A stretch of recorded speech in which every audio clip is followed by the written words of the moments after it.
जय श्री कृष्ण बधाने ने जय माताजी। तो आज बनावीशुं आपणे बिस्किट बनावीशुं, ए बी तळीने बिस्किट बनावीशुं।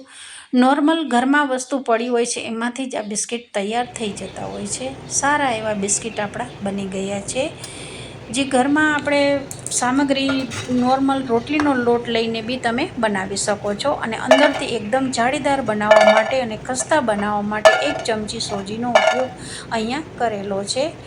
हवे हूँ बिस्किट ने तमने तोड़ीने बतावीश। आ रीते अंदरथी सारा एवा शेकाई जवा जोईए, मतलब के ऊपर ऊपर तो क्रिस्पी तमने लागशे पण अंदरथी बी आ रीते काचा ना रहेवा जोईए। फ्रेंड्स जुओ, आ रीते जो काचा हशे तो आ रीते तमे मसળી ज नहीं शको, पण सारा एवा अंदर बी आपड़ा शेकाई गया छे। हवे आ रीते तमारे लांबा टाइम सुधी बिस्किटने साचवीने राखवाना होय तो तमे अहींया एक कोईपण प्लास्टिकनो डब्बो अथवा आ रीते एयर कंटेनर डब्बो लेवानो छे अने एमां भरीने लगभग बाळको घरमां होय तो तमे 6 થી 7 दिवस अथवा 8 दिवस सुधी आ बिस्किट सारा रहे छे, कारण के बिस्किटने आपणे दूधमां बनाव्या छे, पाणीनो उपयोग बिलकुल करेलो नथी।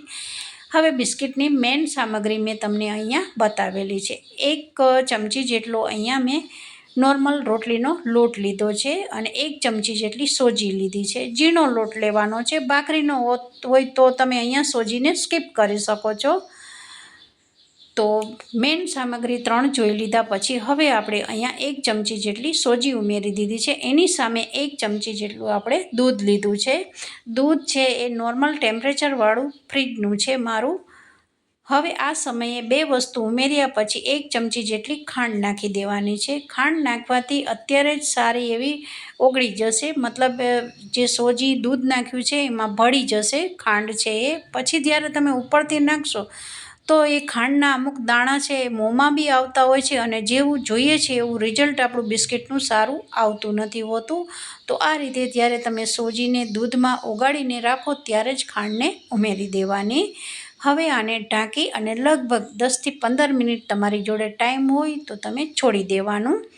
हवे आपणुं ए काम थाय छे त्यां सुधीमां आपणे बीजी प्रोसेस कर दईए। तो हवे मैं लगभग 8 થી 10 बदाम लीधी छे। बदामनी जग्याए काजू पिस्ता बी लई शको छो।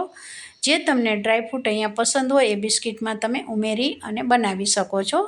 अने वधारे पड़तो बदामनो पाउडर नथी बनावी देवानो। जुओ आ रीते थोड़ुं मोटा मोटा पीस राखवाना छे, कारण के थोड़ुंक बी अहींया ज्यारे लोट बांधती वखते दूध रही गयुं छे, तमारो लोट ढीलो थयो हशे तो आ बदाम काम करशे एकदम कठण करवानुं अने तल उमेरवाना छे। तो आपणी 15 मिनिट थई गया पछी मैं ढांकणुं खोलेलुं छे अने सारी एवी सोजी अने खांड छे दूधमां भળી गया छे। हवे आपणे एनी सामे 1 चमची जेटलो नॉर्मल रोटलीनो लोट चाळीने लीधेलो छे। चाळीने ज मैं चमची आ रीते भरीने तैयार करेली हती। तो अहींया लोट उमेरी दीधो छे। हवे मोयण नाखवानुं छे। बिस्किट बनावता हो तो मोयण तो जरूर नाखवानुं ज, नहीतर तमारा बिस्किट खस्ता बनशे नहीं। ओगाळेલું मैं आ रीते 1 चमची जेटલું घी उमेर्યું છે। વધારે ક્વોન્ટિટીમાં તમારું मतलब કે લોટ હોય તો તમે અહીંયા વધારે મોયણ ઉમેરી શકો છો, પણ મેં મારા માપ પ્રમાણે અત્યારે ઘીનો ઉપયોગ કરેલો છે। હવે આપણું આ બેટરમાં હજુ થોડી વસ્તુ ઉમેરવાની છે। જે બદામનો ભૂકો કરીને રાખ્યો છે એ ઉમેરી દીધો છે। જુઓ આ રીતે, કોઈ આમાં જે બેકિંગ સોડા બેકિંગ પાવડરનો ઉપયોગ બી બિલકુલ નથી કરેલો। ત્યાર પછી અડધી ચમચી જેટલા તલ ઉમેર્યા છે અને પછી આ રીતે ચમચીથી થોડું ચલાવતા રહેવાનું। અહીંયા કોઈ ઉપરથી મેં દૂધ નથી ઉમેર્યું, એક ટ્રીક અને માપ સાથે જ બનાવેલું છે। તો અહીંયા એકદમ પરફેક્ટ માપ સાથે બિસ્કિટ બનશે। તમારે ખાસ એ વાતનું ધ્યાન રાખવાનું છે કે એક જ્યારે દૂધનો અને સોજી અથવા લોટનો એક સરખો જ માપ રાખવાનો। વધારે ઓછું થઈ જશે તો અહીંયા લોટ ઢીલો પડી જશે અને ઉપરથી તમારે વધારે અહીંયા લોટ ઉમેરવો પડશે, પછી એ બેલેન્સ બગડી જતું હોય છે। જે મીઠાશ જોતી હોય છે એ આપણે બિસ્કિટમાં આવતી નથી હોતી। પછી હાથથી આ રીતે લોટને થોડો આ રીતે કરી દીધેલો છે। જુઓ સોફ્ટ થઈ ગયો છે હવે આપણો લોટ। હવે એના લુવા પાડી દેવાના છે। જેવા તમારે બિસ્કિટ બનાવવા હોય, નાના બનાવવા હોય, મોટા બનાવવા હોય એ રીતે તમે એના પીસ કરી શકો છો। મેં નોર્મલ રાખેલા છે, આગળ તમે જોયું એ જ રીતે। તો તમે અહીંયા બિસ્કિટનો આકાર બી આપી શકો છો. એવું નથી કે તમે ગોળ બી બનાવી શકો છો, ચપટા બી બનાવી શકો છો, અથવા લંબગોળ બી બનાવી શકો છો, અથવા તમારા ઘરમાં મોલ્ડ હોય તો મોટી રોટલી વણી અને પછી મોલ્ડવાળા બિસ્કિટ બી બનાવી શકો છો. પણ બધાના ઘરમાં આ વસ્તુ હોતી નથી હોતી, એટલે મેં નોર્મલ શેપ રાખી અને આ રીતે બિસ્કિટને બતાવેલા છે. હવે આ રીતે બધા બિસ્કિટને જે પીસ પાડીને રાખ્યા છે એમ ગોલાઈમાં સારા એવા કરતા જઈશું અને સાઈડમાં આપણે તેલ બી મૂકી દઈશું. જુઓ આ રીતે અહીંયા આ સમયે તમે કોઈ પણ ડિઝાઇન બી કાંટા ચમચીથી આપી શકો છો. તો સારા એવા બિસ્કિટ છે એકદમ બની ગયા છે, હજુ તળવાના બાકી છે. સાઈડમાં મેં તેલ બી મૂકી દીધેલું હતું. લગભગ અત્યારે ગેસની ફ્લેમ ધીમી રાખી છે. બિસ્કિટ તળતા હોવ તો બહુ ફાસ્ટ ગેસે કામ નહીં કરવાનું, કારણ કે જુઓ અત્યારે બિલકુલ ધીમી આંચ છે અને મારું જોઈએ એટલું તેલ બિલકુલ થયું નથી. જેમ તેલ થશે એમ બિસ્કિટ શેકાતા જશે અને પછી આ રીતે બબલ્સ થતા રહેશે. તો થોડી વરાળ નીકળે એટલે તરત બિસ્કિટને અહીંયા ઉમેરી દેવાના છે. ફ્રેન્ડ્સ, બિસ્કિટ બનાવતા હો તો એમાં બી તમારે ધ્યાનથી કામ કરવાનું હોય છે.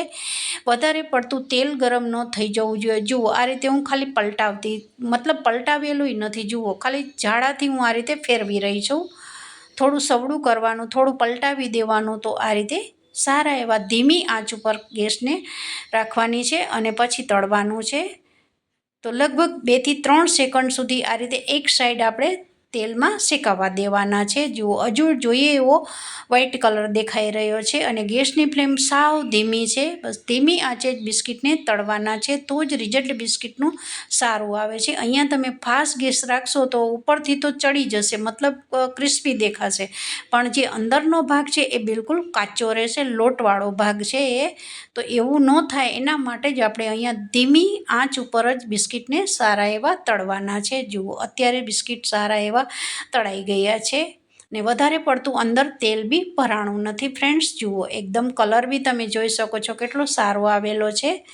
તો આ બિસ્કિટ આપણા સારા તળાઈ ગયા છે. હવે આપણે એને એક પ્લેટમાં કાઢી લઈશું. આ રીતે એકદમ જેમ ઠંડા થશે એમ ક્રિસ્પી, અને જ્યારે તમે આમ ખાશો ને ત્યારે એકદમ બજારમાંથી લાવેલા બિસ્કિટની સાઈડમાં મૂકી દેશો એવા ઘરે બિસ્કિટ તૈયાર થઈ જાય છે. લગભગ મેં મારી ચેનલ ઉપર સિમ્પલ બનાવેલા છે, પણ પહેલી વાર જ જે ખાંડનો ઉપયોગ કરીને મેં બિસ્કિટ બતાવેલા છે. હવે જે બીજા બિસ્કિટ બાકી હતા એ બી આ રીતે તળી દીધા છે. અત્યારે તમે જોઈ શકો છો તેલના ઉપર બબલ્સ આવી રહ્યા છે. તો સારા એવા બિસ્કિટ આ બીજી વારના આપણા તૈયાર થઈ ગયા છે. જરૂરથી આ રેસીપીને ટ્રાય કરજો. વિધિ કિચન્સમાં તમે નવા આવ્યા હોવ તો જરૂરથી લાઈક કરજો ને તમે નવા જોડાઈ ગયા હો તો જરૂરથી ચેનલને સબસ્ક્રાઈબ કરી દેજો. તો આજની આપણી આ રેસીપી કમ્પ્લીટ તૈયાર થઈ ગઈ છે. ખસ્તા બિસ્કિટ છે, મીઠા બિસ્કિટ છે અને અંદરથી એકદમ ચડી ગયેલા છે. જો આ રીતે હું ફરી કટકા કરીને બી બતાવું છું. તો તમે તળવાની ટ્રીક સારી રાખશો ને તો બિસ્કિટ બહુ જ સારા થશે અને એનું રિઝલ્ટ બી બહુ સારું આવશે. તો આજની રેસીપી આપણી કમ્પ્લીટ તૈયાર થઈ ગઈ છે. તો બધાને જય શ્રી કૃષ્ણ અને જય